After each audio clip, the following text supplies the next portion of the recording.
Well, I would love to tell you what I think the original 2008 Iron Man movie is actually about. Because there is a striking similarity between the point, I would say, of the movie and the point of a particular Greek myth that you might actually not be familiar with. If you're not like a huge Greek mythology fan, if all you've done is, read Percy Jackson or watch the Disney Hercules and you kind of leave it at that, then you might not know this myth. And I want to preface, of course, that there are variations of the myth, but the one that I'm going to talk about, the version I'm going to talk about, is the one that applies to this analysis of the movie. So in Greek mythology, there is the goddess Athena. You've probably heard of the goddess Athena. She was known as the hunter goddess.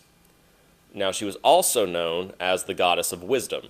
And that's normal. Most Greek gods were the god or goddess of multiple things. So Athena was the hunter goddess. She was also the goddess of wisdom. And there's a particular Greek myth that tells us that Athena has a sister named Pallas. Pallas, Pallas. And Athena and Pallas are two sides of a coin, okay? Athena is described as being light, very fair-skinned, while Pallas is described the opposite, as having darker skin, darker hair, darker eyes, okay? And this is important because anytime you have a myth where two characters are described in this way, it is describing what we would call the yin-yang principle, or the as above, so below principle. There's always a light and a dark side, Lost. They say that in the show Lost, even. But the light side and the dark side of what? That's kind of the question here. Well, in this case, if Athena is the goddess of wisdom, then we could presume that there might be a light side and a dark side of wisdom. Now, I don't mean dark wisdom as in like evil wisdom. There's no such thing. But dark as in hidden wisdom.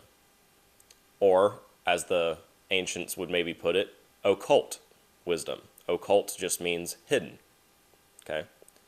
And this will make sense as the myth goes on. So, Athena and Pallas like to spar in the field. And one day, Athena kind of takes a bad step, maybe trips a little bit, and she spears Pallas because they're sparring with real weapons, and she accidentally kills her own sister. Okay?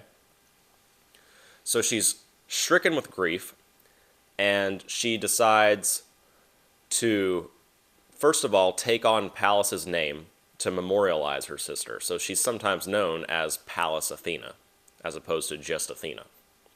But the other thing she does, this is where it gets interesting. The other thing she does is she makes this little statue, small enough to be held in a person's hands. And the statue is a carving of Pallas.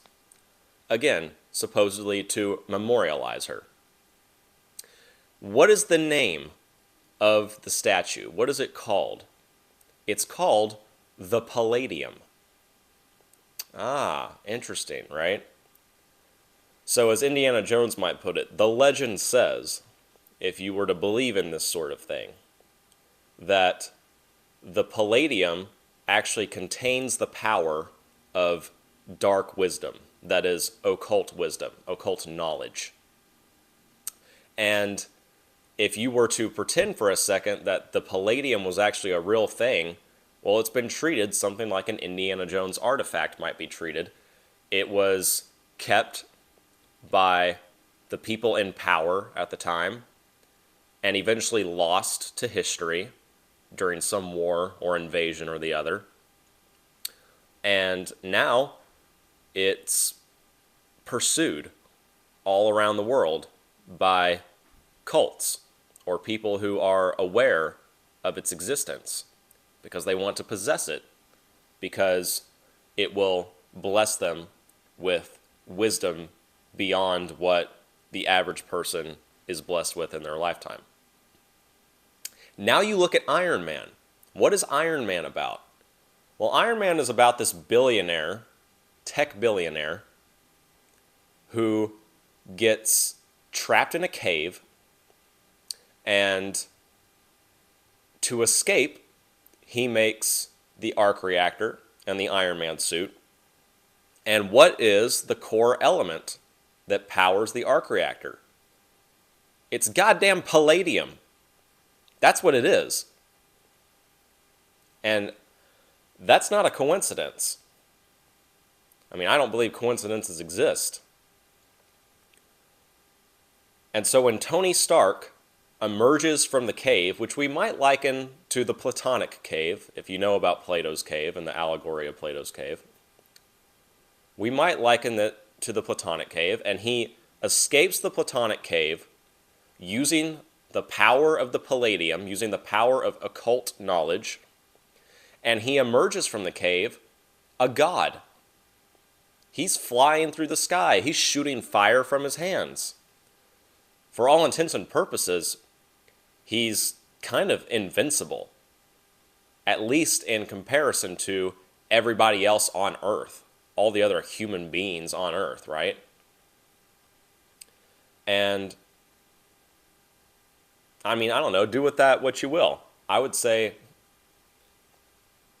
you could very easily draw a line between the fictional tech billionaire, Tony Stark, and the actual tech billionaires of the world and what they probably want, or dream about or fantasize about. But I won't go there. But the point is that the narrative of the first Iron Man movie has its foundation in Greek mythology, and I find that fascinating.